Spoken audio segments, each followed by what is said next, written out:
Hello students, welcome back to our classes. आज का हमारे क्लास का टॉपिक रहेगा preamble of Indian constitution. Last class में हमने जो है सोर्स ऑफ इंडियन कॉन्स्टिट्यूशन का जो हमारा टॉपिक था उसको कंप्लीट किया।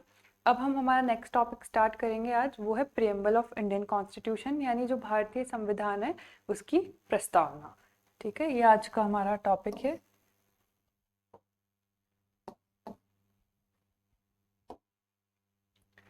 सबसे पहले प्रियम्बल क्या है, मतलब व्हाट इज प्रियम्बल, या मतलब हमें प्रस्तावना क्या चीज़ है।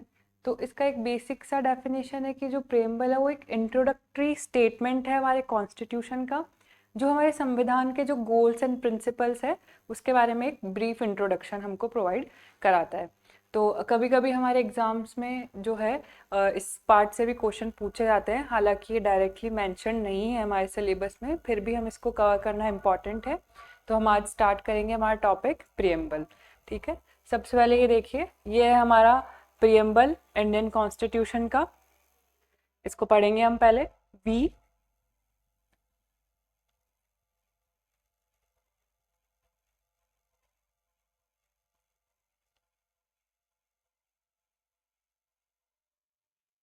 ठीक है, देखिए, the constitution of India preamble. अब इसकी जो लाइन्स इंपॉर्टेंट है वो सारी हम देखते जाएंगे। सबसे पहले इसकी लाइन जो है वो है we the people of India, और हमने हमारी लास्ट क्लास में देखा था सोर्स ऑफ इंडियन कॉन्स्टिट्यूशन में कि जो हमारी फर्स्ट लाइन ऑफ प्रियम्बल यानी हमारी प्रस्तावना की जो प्रथम पंक्ति है वो हमने कहाँ से ली है, यूएस कॉन्स्टिट्यूशन से ली है। ठीक है, ऐसे ही आप चीज़ों को इंटरलिंक करते रहिए।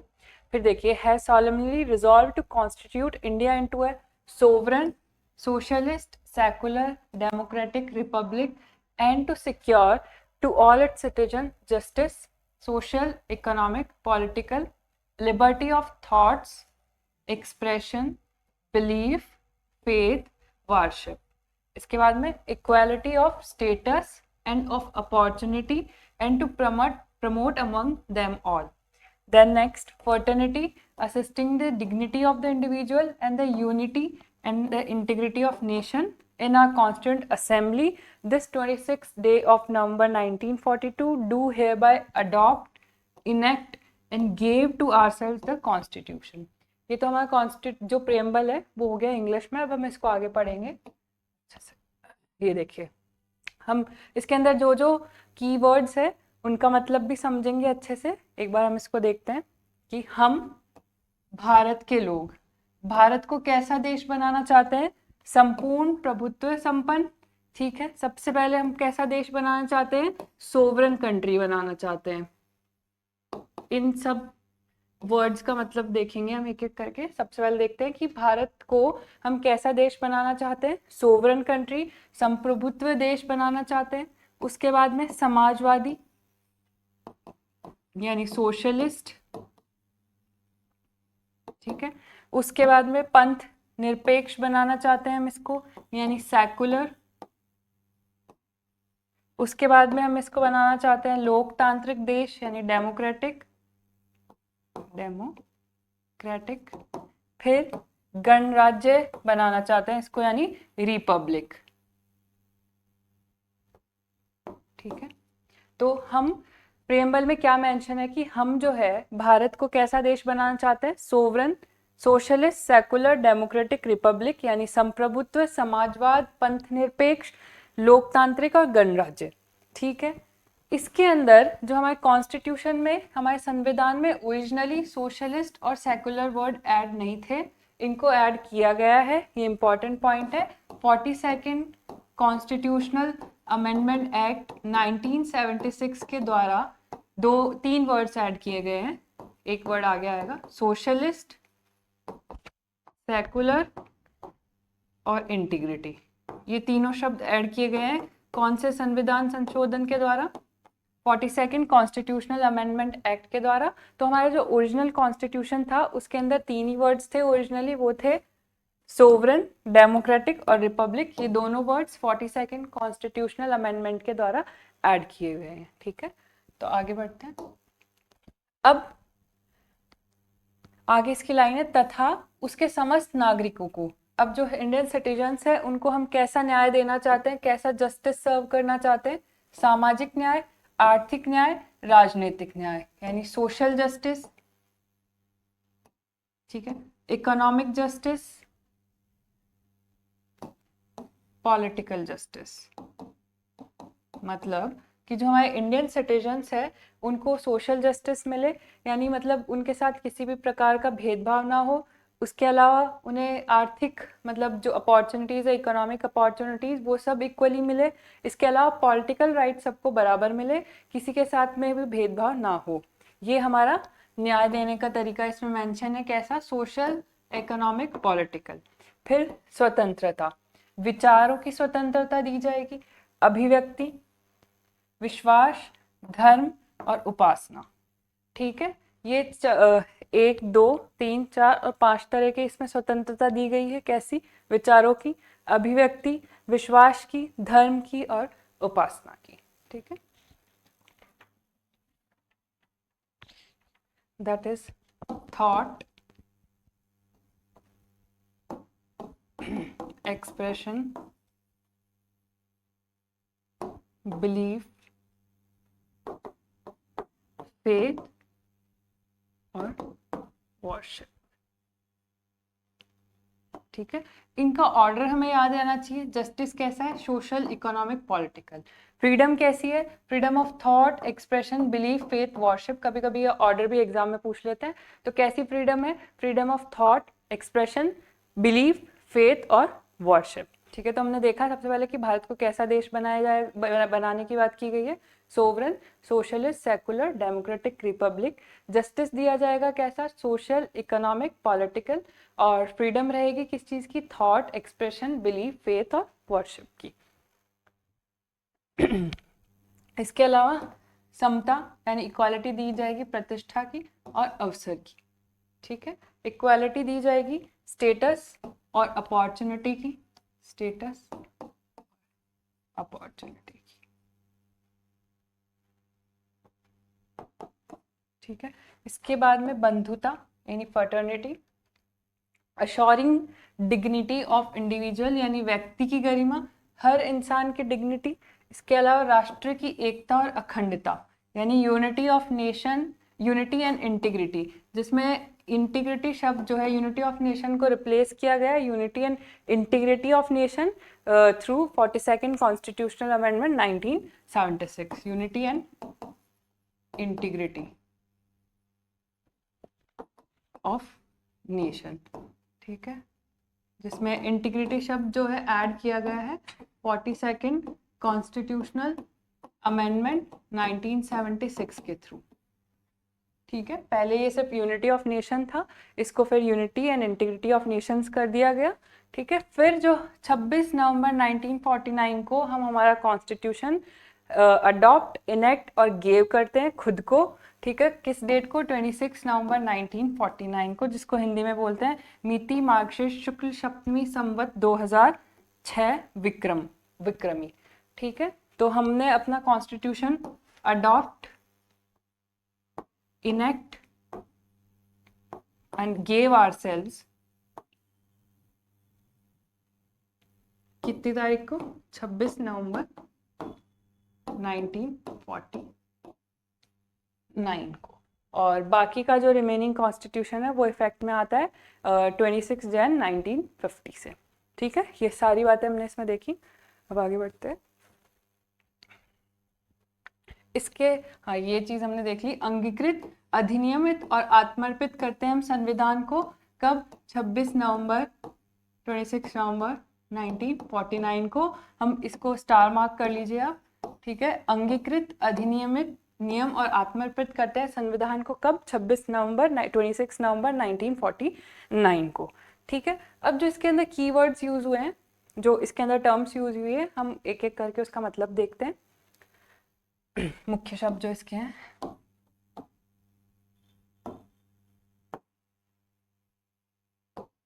ठीक है।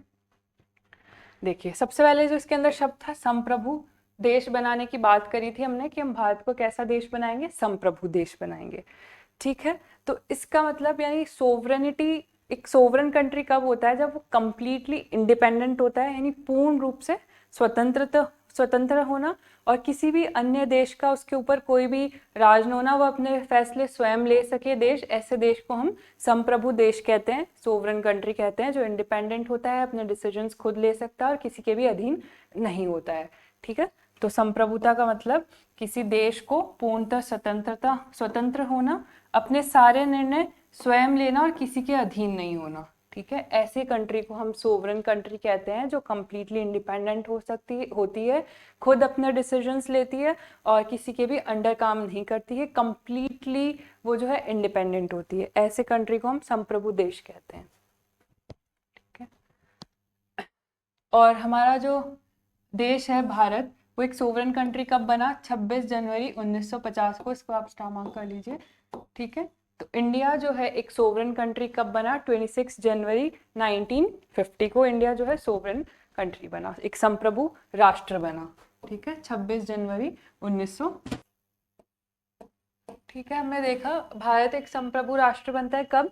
26 जनवरी 1950 को। ठीक है, अब हमारा नेक्स्ट जो कीवर्ड है वो है समाजवाद यानी सोशलिज्म। आई होप स्टूडेंट्स आपको क्लासेस समझ में आ रही है। आपको कोई भी डाउट्स है तो आप पूछ सकते हैं।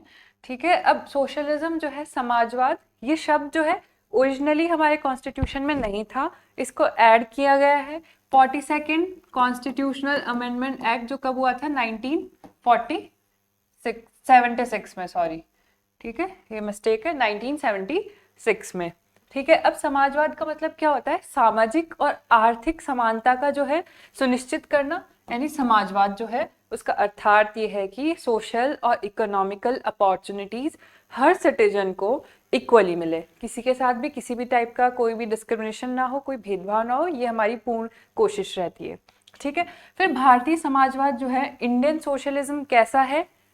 डेमोक्रेटिक सोशलिज्म है, डेमोक्रेटिक सोशलिज्म।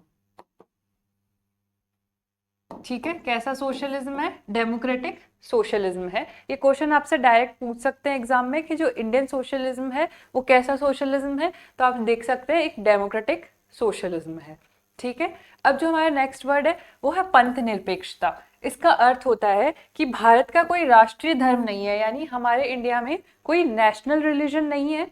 हमारे भारत में हर धर्म को समान अधिकार प्राप्त है, हर धर्म को समान अधिकार है। कोई भी नेशनल रिलीजन नहीं है कि एक हम पर्टिकुलर धर्म को कट्टरता से मानते हैं।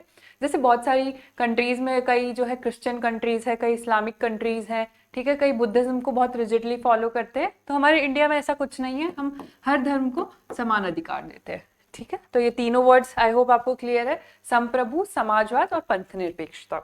आगे बढ़ते हैं।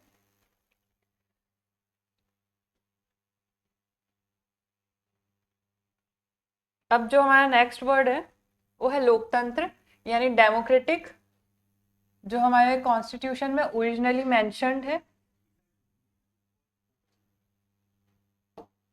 ठीक है, लोकतंत्र यानी जनता का, जनता के द्वारा, जनता के लिए शासन, लोकतंत्र कहलाता है। ये तो एक बेसिक सी डेफिनेशन है इसकी। ठीक है, फिर उसके बाद में नेक्स्ट वर्ड है गणराज्य यानी रिपब्लिक, यानी जो भी राष्ट्रीय अध्यक्ष होगा, हेड ऑफ द स्टेट, वो वंशागनुत नहीं होगा, मतलब मोनार्की फॉलो नहीं होती यहाँ पे। डायरेक्टली या इनडायरेक्टली हेड ऑफ स्टेट को इलेक्ट किया जाता है, यानी राजा का बेटा राजा नहीं बनता है हमारी कंट्री में। ठीक है, ये लोकतंत्र और ये गणराज्य। तो जो हमारे 5 कीवर्ड्स थे वो यहाँ कंप्लीट हो गए, उनके मीनिंग्स। अब हम आगे बढ़ते हैं। अब हम एक डिफरेंस देखेंगे साम्यवाद और समाजवाद के अंदर। ठीक है, यानी कम्युनिज्म और सोशलिज्म में।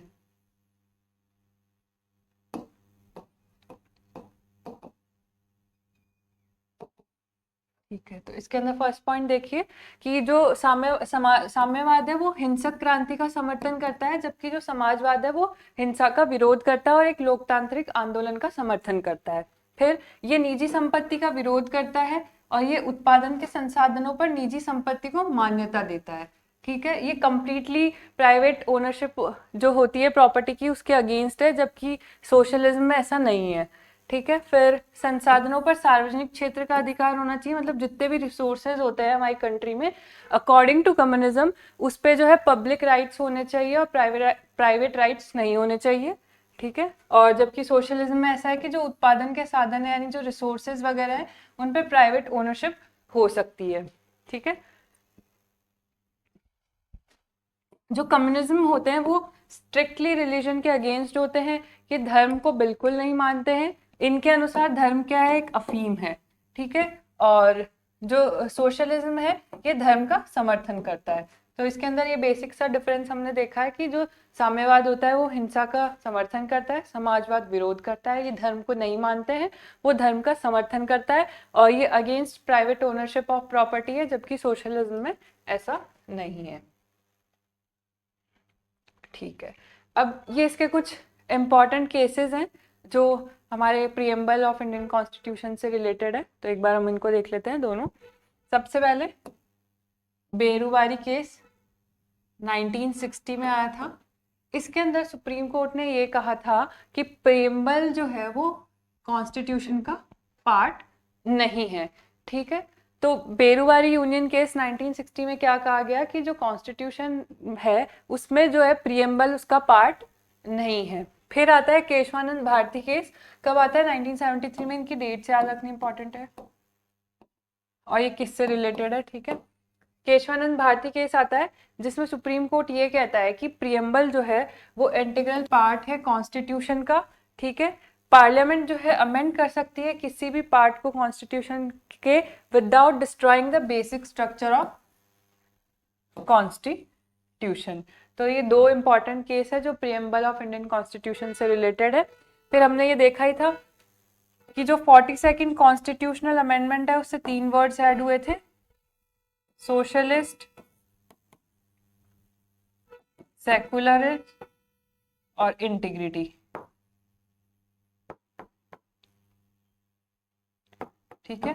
ये सारी चीजें हमारे प्रीएम्बल से रिलेटेड है। ठीक है। एक बार हम इसको देख लेते हैं फिर से सारा।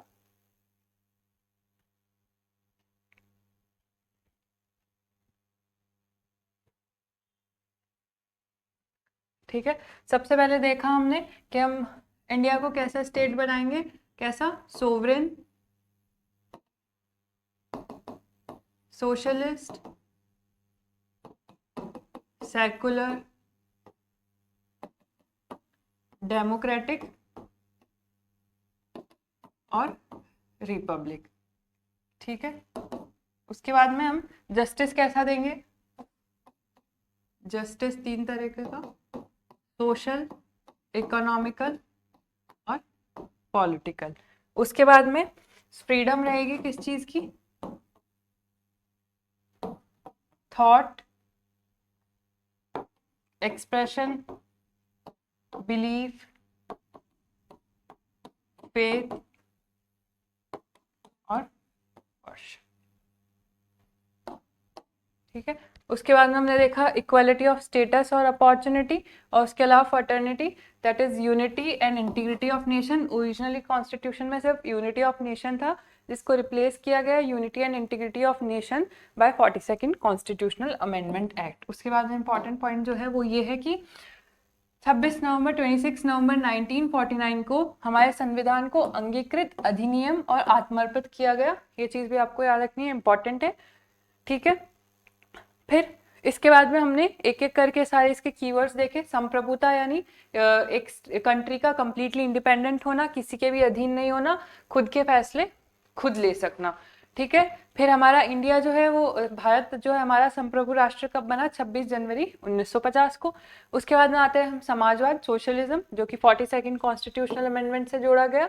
ठीक है। और इंडिया के अंदर कैसा सोशलिज्म है, डेमोक्रेटिक सोशलिज्म है।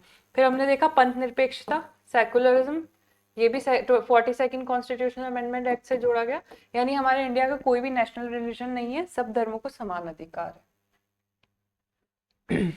फिर हमने देखा लोकतंत्र, डेमोक्रेटिक, जनता के द्वारा, जनता के लिए शासन। उसके बाद में हमने देखा रिपब्लिक, यानी जो हेड ऑफ द स्टेट है वो कैसा नहीं होगा, वंशागणित नहीं होगा। ठीक है। फिर हमने दो इम्पॉर्टेंट केस देखे इसके, उससे पहले हमने इसमें डिफरेंस देखा कम्युनिज्म और सोशलिज्म में। कम्युनिज्म जो है हिंसा का समर्थन करता है, सोशलिज्म विरोध करता है। कम्युनिज्म धर्म को नहीं मानता है, सोशलिज्म धर्म को मानता है। इसके अलावा कम्युनिज्म जो है अगेंस्ट है प्राइवेट ओनरशिप ऑफ प्रॉपर्टी के, जबकि सोशलिज्म नहीं है। फिर हमने दो इम्पॉर्टेंट केस देखे, एक तो बेरूबारी केस 1960 में और केशवानंद भारती 1973 में। 1960 में सुप्रीम कोर्ट ने रूल किया कि प्रियम्बल जो है वो पार्ट नहीं है कॉन्स्टिट्यूशन का। 1973 में सुप्रीम कोर्ट ने ये कहा कि जो प्रियम्बल है वो इंटीग्रल पार्ट है कॉन्स्टिट्यूशन का, पार्लियामेंट अमेंड कर सकती है, किसी भी पार्ट में संविधान के संशोधन कर सकती है without destroying the basic structure of constitution. फिर जो 42nd कॉन्स्टिट्यूशनल अमेंडमेंट एक्ट है 1976, उससे 3 वर्ड्स जो है हमारे प्रियम्बल में ऐड हुए, दैट इज सोशलिस्ट, सेकुलर और इंटीग्रिटी। ठीक है, ये आज की हमारी क्लास का रिवीजन था। अब हम ये जो हमारा टॉपिक है प्रियम्बल ऑफ इंडियन कॉन्स्टिट्यूशन, इससे रिलेटेड सारे PYQs देखेंगे।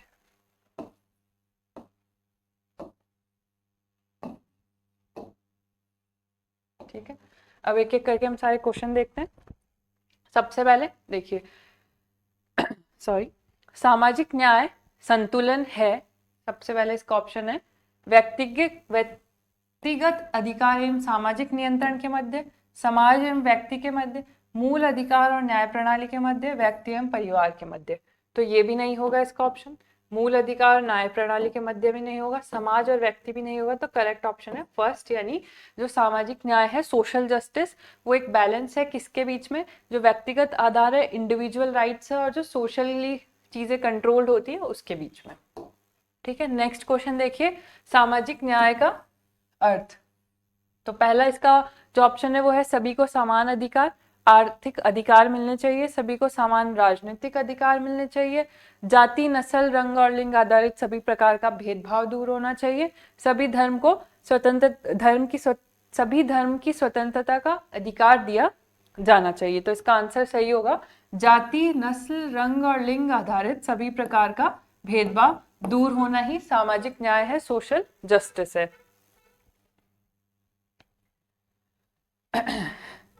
ठीक है, अब नेक्स्ट क्वेश्चन देखिए, विच of the following is incorrect about the term Republic mentioned in the preamble, यानी जो गणतंत्र शब्द है उससे रिलेटेड क्या गलत है। तो सबसे पहले है the head of the state is always directly elected. ठीक है, vesting of political sovereignty in the people, all political offices are open to every citizen without any discrimination, absence of any privileged class। तो जो incorrect है वो है कि head of the state जो है वो डायरेक्टली इलेक्टेड है, वो इनडायरेक्टली इलेक्टेड होता है, which is not mentioned in the preamble to our constitution। मतलब हमारे कॉन्स्टिट्यूशन में इनमें से कौन सा वर्ड जो है वो मेंशन नहीं है। सबसे पहले जस्टिस, सेकंड ऑप्शन ब्रदरहुड, फिर इक्वालिटी ऑफ प्रेस्टीज, फिर फोर्थ ऑप्शन है अडल्ट फ्रेंचाइजीज। तो इट्स वेरी ऑब्वियस कि जो आंसर 4 है वो सही है, हमारे प्रियम्बल में अडल्ट फ्रेंचाइज का कहीं भी जिक्र नहीं है। ठीक है, नेक्स्ट क्वेश्चन देखिए कि which of the following words were originally used to describe India in the preamble to the constitution in 1949, democratic, socialist, republic, sovereign. तो इनमें से कौन से ऐसे शब्द है जो ओरिजिनली मेंशन है। तो डेमोक्रेटिक है, ये 42nd अमेंडमेंट से ऐड हुआ है, ये ओरिजिनली था, ये ओरिजिनली था। तो ऑप्शन क्या हो जाएगा, A, C और D। ठीक है, नेक्स्ट क्वेश्चन देखिए कि which term was replaced instead of unity of the nation in the preamble of Indian constitution. मतलब जो यूनिटी ऑफ नेशन है उसकी जगह क्या रिप्लेस किया गया। पहला ऑप्शन है harmony of nation, equality of nation, fraternity of nation, unity and integrity of nation. तो इसका ऑप्शन हो जाएगा unity and integrity of nation. ठीक है, अब हम आगे बढ़ते हैं। देखिए, इंडियन टाइप ऑफ सोशलिज्म, ये मैंने अभी आपको बताया कैसा है, एक डेमोक्रेटिक सोशलिज्म है। तो इंडियन सोशलिज्म कैसा है, एक डेमोक्रेटिक, इट्स इम्पॉर्टेंट थिंग, इसको आप स्टार मार्क कर लीजिए, डेमोक्रेटिक सोशलिज्म। फिर state the correct sequence of words mentioned in the preamble of constitution of India. सबसे पहले इनको सीक्वेंस में अरेंज करना है। Fraternity, equality, liberty, justice. Equality, liberty, justice, fraternity. Liberty, equality, justice, fraternity. तो हम सबसे पहले देखते हैं, हमारे प्रियम्बल में सबसे पहले मेंशन है जस्टिस, 3 तरीके के, सोशल, इकोनॉमिक, पॉलिटिकल। फिर हमें लिबर्टी है थॉट, एक्सप्रेशन, बिलीफ, फेथ और वर्शिप की। फिर इक्वालिटी है स्टेटस और अपॉर्चुनिटी की। फिर फर्टर्निटी है unity and integrity of nation की। तो हमारा ये सीक्वेंस जो है करेक्ट है, ठीक है। तो option 4 is right. Next question है, which among the following words is not return in the preamble of our constitution. तो इसके अंदर वेरी ऑब्वियस इजी सा क्वेश्चन है, कम्युनिस्ट वर्ड जो हमारे प्रियम्बल में मेंशन नहीं है। Next, which one of the following is not a part of the preamble of Indian constitution. It's also a very easy question. तो फेडरलिज्म जो है हमारे प्रियम्बल का पार्ट नहीं है। आगे बढ़ते हैं।